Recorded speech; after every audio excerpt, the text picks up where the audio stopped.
Samajwadi party ने इस बार एक बड़ा जोखिम लिया है। जोखिम में क्या होगा ये मैं नहीं बोलूंगा, 4 तारीख को ही बोलूंगा इकट्ठा, तब पुराना भी हिसाब बराबर करूंगा सबसे। अभी सबकी सुन रहा हूं कि ये 80 जीत रहे, वो 50 जीत रहे, वो 18 जीत, 17 में 17 जीत रहे। 4 को पूछूंगा। खैर, पिछले चुनाव में 9 में 19 में अखिलेश यादव के साथ 13% वोट वाला पार्टनर था बीएसपी, छोड़ो अजीत सिंह को। उन्होंने 13% वाले को छोड़कर 2.5% वाले को चुना है। क्या? यानी 10.5% का नुकसान तो यही है। 13 वाले को छोड़कर 2.5 वाले को चुना है। इसमें तो कोई गलत बात नहीं, किसी को बुरी भी नहीं लगनी चाहिए। वो तो बदल भी नहीं सकता आंकड़ा। अब इस जोखिम का क्या परिणाम आएगा ये 4 को पता लगेगा। अभी तक 85 की 80 जीतो, 4 जून को दोपहर 10 बजे 11 बजे तक 80 जीतो, नहीं 1 जून तक तो जीतो ही कम से कम, जब तक वोट पड़ रहा है। दूसरी बात मैं कहूंगा कि 2 चेहरों के लिए संकट ज्यादा है। मेरी बात से अभी सहमत नहीं होंगे, 4 जून को सब सहमत हो जाओगे। मायावती जी और अखिलेश यादव जी के लिए, राहुल गांधी को यहां अगर अमेठी में चुनाव लड़ेंगे तो जीते चाहे हारे, उसके बाद भी उनको कौन बहुत रोज आना, टाटा बाय बाय हो गया खत्म, चलो एक ऐसा वीडियो आ जाएगा, फिर मिलेंगे चुनाव में। अखिलेश जी को और बहन जी को तो विधानसभा लड़ना है, उनकी ऊर्जा तो वही है, उनकी पार्टी उसी के लिए है, उनके लोग उसी के इंतजार में हैं, लड़ना है ना। 27 का करंट 4 जून से ही पैदा होगा। प्रेम नारायण भाई, फराज किदवई जी, ऋचा जी और बसपा वाले सबके लिए एक समान। कांग्रेस का जो कुछ लानत बलानत होगी 4 जून की होगी। आपको उत्तर प्रदेश में कोई ऐसा आदमी मिलता जो ये माने कि 27 में कांग्रेस सरकार बनाने की लड़ाई लड़ेगी? कोई नहीं मिलता। कांग्रेसी भी नहीं मानते ऐसा। तो ये तो रेस से बाहर हुए। लेकिन अखिलेश यादव, फराज भाई यहां नहीं मानेंगे, मेरे मित्र हैं फिर भी नहीं मानेंगे मेरी बात, क्योंकि एक मर्यादा है, वो दूसरे रोल में है। अखिलेश जी का मूल इम्तिहान क्या है? विधानसभा का चुनाव। मायावती जी का मूल इम्तिहान क्या है? विधानसभा का चुनाव।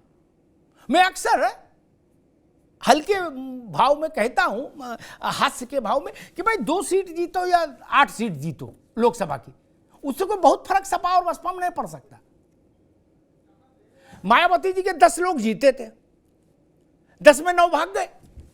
अच्छा, 10 जीत के भी उनने कौन सा झंडा गाड़ लिया? नहीं। अखिलेश जी को ताकत मिलेगी अगर विधानसभा में वो आए और सरकार में आए, तो पार्टी खड़ी हो जाएगी, उसको खाद पानी मिल जाएगा। लेकिन अगर इसके लिए खिड़की तो यहीं से खुलेगी, रोशनदान यहीं से खुलेगा 4 जून से। इसलिए राहुल गांधी की तुलना में अखिलेश यादव का स्टेक बड़ा है, मायावती का स्टेक बड़ा है, ये जान लीजिए। राहुल गांधी निर्मुक्त है, उनको क्या है, वो फिर कहेंगे चुनाव हार जाए, मान लो कांग्रेस उत्तर प्रदेश में अच्छा प्रदर्शन नहीं करे, तो फिर वो निकल जाएंगे, फिर 2 4 5 8 महीने साल 2 साल बाद आएंगे कोई मुद्दा लेके, कहेंगे अब की ये कराएंगे। हर लोकसभा चुनाव में वो एक अलग नया मुद्दा लेके आते हैं, ठीक है। और उनकी पार्टी में कोई कहने वाला भी नहीं कि भाई आपके कारण हार गए। वो कहेंगे खड़गे जी अध्यक्ष थे, खड़गे जी हार गए।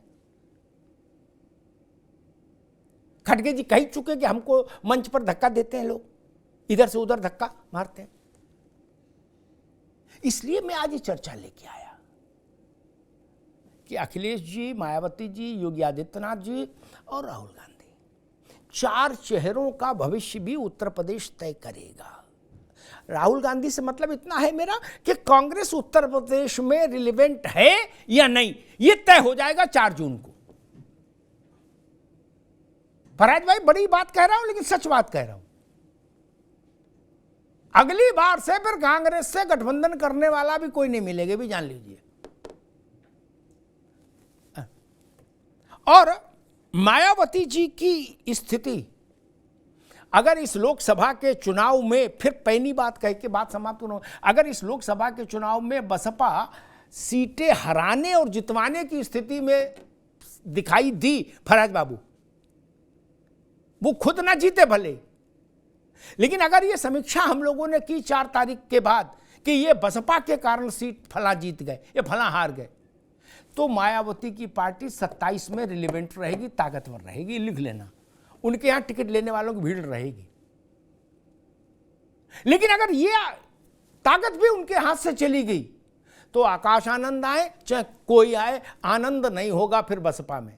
हाँ, ये आखिरी इम्तिहान है, इसमें रिजल्ट ठीक आएगा तो आनंद होगा बसपा में, वरना आनंद नहीं होगा। और भाजपा के लिए एक लक्ष्य ये है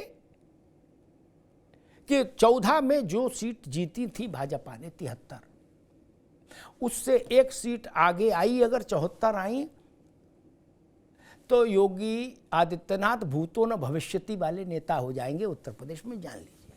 सपा क्या कर रही है, बसपा क्या कर रही है, इससे कोई फर्क नहीं पड़ता। फराज भाई एनसीआरबी के आंकड़े बोलते रहेंगे पीछे पीछे, उससे क्या फर्क पड़ता, लेकिन हो जाएंगे। और ये बात सब मन में जानते भी हैं। भाजपा की सरकार कितने पे बनेगी नहीं बनेगी, ये 4 जून को पता लगेगा। 400 को आएंगे कि 200 आएंगे कि 300 आएंगे, मैं इस बहस में नहीं पड़ता, लेकिन व्यक्तित्वों का मूल्यांकन तो हो ही जाएगा ना मित्र। और भारत का लोकतंत्र चूंकि नायकों के आधार पर ही संचालित है, चेहरों, बाकी आप लोग मानते नहीं हो, आप सब लोग थ्योरी की बातें कर देते हो कि नहीं हमारा तो पीडीए है, हमारा तो सीडीए है, हमारी जात की जनगणना है, हमारा राष्ट्रवाद है। नहीं, चेहरा। कांग्रेस मतलब राहुल गांधी, भाजपा मतलब नरेंद्र मोदी, देश में उत्तर प्रदेश में योगी आदित्यनाथ, सपा मतलब अखिलेश यादव, मायावती मतलब बसपा मतलब मायावती। मेरे लिए गणित इतना सिंपल है, बाकी कौन क्या है मैं इस बहस में नहीं पड़ता। इसलिए जय भी इनकी और पराजय भी इनकी। 4 तारीख को ये स्वीकार करना होगा, जो पराजित होगा उसको स्वीकार करना होगा कि हाँ, हमारा नेता पराजित हो गया। धन्यवाद।